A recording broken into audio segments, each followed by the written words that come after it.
Hey everyone, welcome to second episode of let's talk real with Neel. तो आज हम बात करेंगे इस वीडियो में कि आप किसी मील को एक हाई प्रोटीन मील में कैसे कंसिडर करते हो।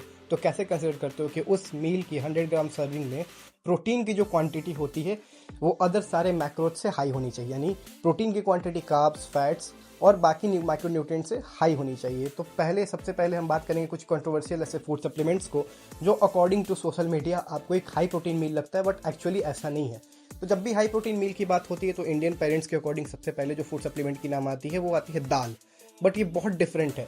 दाल की एक सर्विंग को मान लो, एक बाउल को मान लो 150 ग्राम्स, तो 150 ग्राम्स कुक दाल में आपको प्रोटीन सिर्फ 9 to 11 ग्राम्स ही मिलेगी depending of their variety. But इसमें कार्ब्स कितना होता है ये सुनो, 28 to 35 grams of carbs in your 150 gram serving. इसका मतलब दाल ना कि हाई प्रोटीन मील है बल्कि एक डोमिनेंट कार्बोहाइड्रेट मील है, आप इस चीज को समझो। फिर सेकंड सबसे ज्यादा ट्रेंडिंग चीज है ये सेकंड जिस चीज के बारे में मैं बात करूंगा, और सेकंड है सत्तू। बट ये भी डिफरेंट है। अब सत्तू की सर्विंग सुन लो, 100 ग्राम्स ऑफ सत्तू में आपको कार्ब्स कितने मिलते हैं आपको पता है? 60 to 65 grams of carbs in 100 gram of the sattu. और इसमें प्रोटीन कितना मिलता है? 20 ग्राम्स। तो आप इसको एक हाई प्रोटीन मील कैसे कह सकते हो? This are some sort of protein जो आपके प्रोटीन गोल्स को पूरा करेगा, बट ये एक हाई प्रोटीन मील नहीं है। अंडरस्टैंड कैसे नहीं है? क्योंकि इसमें जो कार्ब्स का अमाउंट है वो 3 टाइम्स ऑफ द प्रोटीन है। प्रोटीन 20 ग्राम्स है तो कार्ब्स 65 ग्राम्स तक है। अंडरस्टैंड? तो सत्तू, और वैसे भी सत्तू इज हाई इन कैलोरी। एक सर्विंग में आपको 400 कैलोरीज के आसपास मिलेगा चन्ना का सत्तू जो 100 ग्राम आप लेते हो।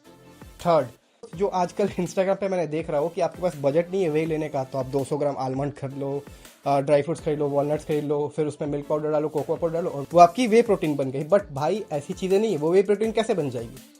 आप मेरी बात सिंपल से समझ लो कि वे प्रोटीन का आपका रिप्लेसमेंट कुछ नहीं होता है। अब इसको देखो, आलमंड्स, वॉलनट्स, कैश्यूज, ये सब एक फैट डोमिनेंट मील है। मान लो कि आप सबका 200 ग्राम क्वांटिटी लो, सबको मिक्स कर ले रहे हो, तो इसका एक सर्विंग 50 ग्राम्स मान लो, जिसपे आपको प्रोटीन मिलेंगे 10 to 11 ग्राम्स और फैट्स कितने मिलेंगे? 25 to 30 ग्राम्स।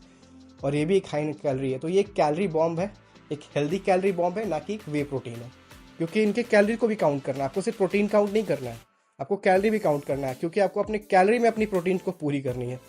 तो ये सब एक हाई प्रोटीन मील नहीं है, ये बस कुछ सॉर्ट ऑफ प्रोटीन है जो आपके प्रोटीन गोल्स को पूरा करेगा अगर आप लैक कर रहे हो, बट अंडर योर कैलोरी। नहीं तो आप अपने गोल्स तो कभी नहीं पहुंचोगे। तो आज के लिए वीडियो में सिर्फ इतना ही रखते हैं। अगली वीडियो हम एक नई चीज़ पे लेके आएंगे, फिर डिस्कस करते हैं। तब तक के लिए आप इस वीडियो को लाइक करो, शेयर करो, और हो सके तो चैनल को फॉलो कर लो।